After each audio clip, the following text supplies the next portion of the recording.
ये गैस देखिए, gas cylinder तो प्रेस हो रहा है तो वाह क्या बात है। ये आप कब से कर रहे हो ये ऐसा प्रेस? 4 साल हो गए। अच्छा, तो किसने खोज किया था भाई? अब ये तो पता नहीं किसने किया है, कोई नहीं, 4 साल से चल रही है। ये कितना चल जाता होगा? तो 2-4 महीने चल जाता होगा क्या? सिलेंडर। नहीं, ये तो काम के ऊपर डिसाइड। वाह, ये सिलेंडर तो सीधे सीधे पाइप आया ये यार।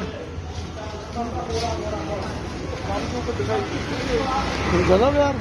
ये दिल्ली क्या कहते हैं, निजामुद्दीन मेट्रो स्टेशन के पास है ना? ये कर रहे हैं प्रेस बढ़िया।